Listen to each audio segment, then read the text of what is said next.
Last Rites by Jess Worsdale. We were bowling down a bóithrín with Springsteen on the radio when we hit the cow. It was me and Cian and Rob in the back, Aidan driving and no one in the front because he said it'd be a distraction, and besides, he needed the space for the suits. We'd always relied on Owen to protest this kind of behaviour, and when no one said anything, I abruptly realised how cultish our friendship now was and wondered whether we'd ever be able to rebalance it. Still, it was cosy, the three of us sharing warm elbows and nips of whiskies like old ones on a park bench. Aidan drank nothing except peppermint tea, which he brought in a monogrammed flask with a self-conscious and challenging air about him that none of us rose to. A pink winter afternoon and the smudged grass and the hedgerows whipped by as we rolled west into the cowboy sunset. It had been Aidan's idea to drive. This time of year and the coaches were full of Midland shoppers on pilgrimage to the sales, both ways along the M6. At this short notice, it would be cheaper, and anyway, it wasn't often that all of us were back together, so we might as well make the best of it. So, we're just in efficiency now, or are we? Muttered Rob darkly. Takes a funeral to get him to book his flights back, and then can't be arsed to make proper plans, and then he turns up drinking some herbal shite. But he didn't really mind.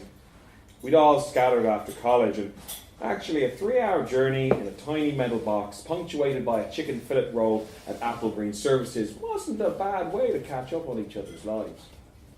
Cian was telling us about his new girlfriend, and sometime going out, and she's out, and we all meet up for a few in Flannery's after.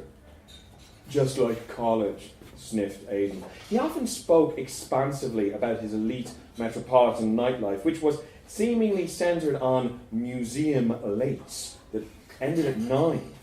And anything where the adjective pop-up could be realistically applied. Dublin's grand, but it feels like everyone's just rotating around finite social experiences like a deck of cards. You pull out a card, say a night out or watching the rugby, and everyone knows exactly how the evening's going to play out, he would say, flapping his hands dismissively. But in London now, I can be completely anonymous. I never do the same thing twice. I'm a different person every weekend.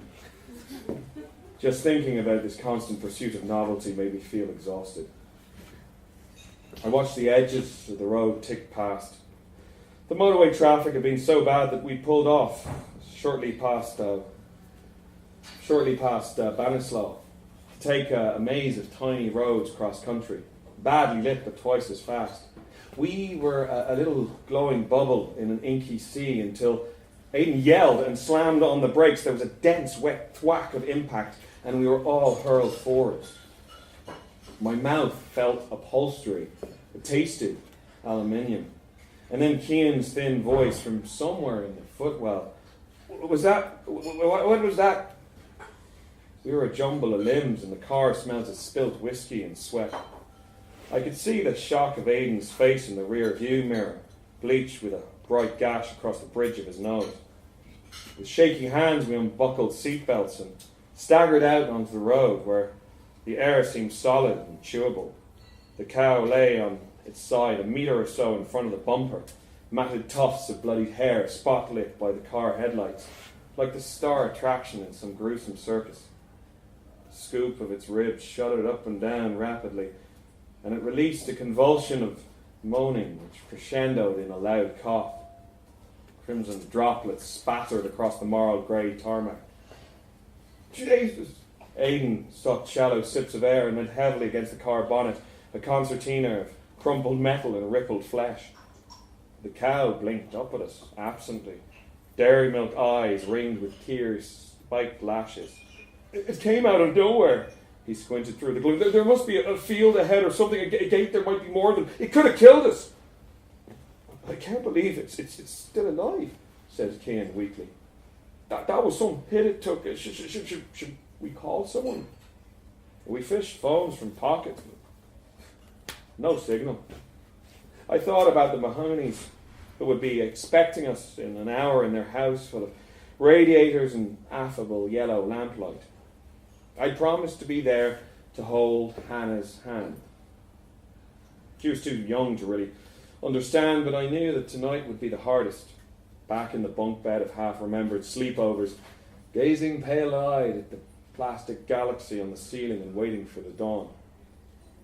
They'd had to buy a child-sized black coat specially.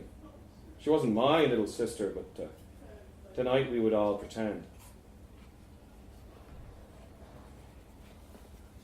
Maybe we could just leave it, I offered. I don't think it's got much longer. Are you joking? Said Cian. We can't just leave it in the road there, waiting for its own life to seep away. What if they find out it was us? Dead right. Imagine my mum finding out about this, added Rob. I'd never live it down. He stared at the cow, willing it to die, stretched out its short neck and thrashed against the concrete.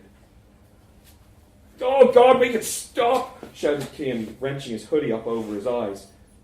Rob smirked at him. All right, Cian, get a grip. It's only a cow, for Christ's sake. You'll probably end up eating it at some stage. He poked one Adidas-clad toe at the animal and hunched into his coat sleeves. Well, I guess the other option is we help it along a little bit. What? Said Aidan. You're not seriously suggesting, Christ, Rob. And anyway, we just hit it at 40 kilometres an hour and didn't kill it. What we're going to do? I mean, what, bop it on the head with a rock? Come on. Cian shuffled his feet, kicking road dirt and possibly preparing some elaborate intervention. I went back to the car to retrieve what was left of the whiskey and stood in the disco flash of hazard lights, liquid burning my throat. Rob and Aidan were still arguing. The cow gazed at them impassively. Rob pointed to the white painted boulders lining the side of the road. Well, I'm just saying, if we use one of them, it's real heavy, we just knock it out and die without even noticing. Yeah, and the ISPCA will be right onto us like, drop a fucking rock onto an innocent cow. Should it be too heavy to lift them? Not between four of us. Rob looked at me and Cian. We eyed up the boulders. The road fractured with an approaching sweep of headlights and widespread relief at adult intervention. The driver wound down his window, digesting the grisly still life of blood and burnished apprehension. He heaved himself out and crouched down, stroking the cow's long velvet nose and whispering reassurances. I've been looking for her. I know it wasn't your fault, they got out. Stay here, I'll go get my gun. He drove off, shaking his head. We sat cross-legged around her flared nostrils, executioners turned priests. Her breath varnished the night air. Should we say something? Ventured Cian. It's an awful way to go. Aidan went back to the car and fiddled with the radio, turning up the volume until a cascade of trembling strings and sopranos soared out around us. Cian nodded at him and smoothed the hair back from the cow's forehead with one hand. Her eyes eased shut. I solemnly decanted tiny capfuls of whiskey. A toast, offered Cian. To clean air and green fields, milk and buttercups. Amen. He emptied the cap and stuck out his hand for a refill. May she rest in peace, Rob said. May her heaven be empty of roads and the idiots who drive on them. Aidan threw the bottle cap at him and it bounced away into the glass. I think she had a good life, I said quietly. And at least the end will come quickly. No bad news. No hospitals. No chemo. Just out like a candle. That's how I like it. We were all silent for a moment. Words hung heavily in the air between us over the hulk of the dying cow. Cian broke first. What do you think he would have done if he were here? Same as us, probably. Faffed around for a while, made a hash of things. Would have been all right in the end, though. You know, that's Owen for you. always seemed to work out okay. That's why I never imagined. Do you think about it? All the time, pal. All the time. We all took a sudden and individual interest in different slices of stars and hedges and the ground.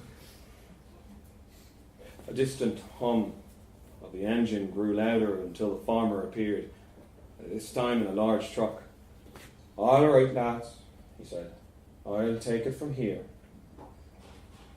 One by one we said goodbye to the cow. Kim, Rob, Aidan and I. We stroked her head and we wished her well.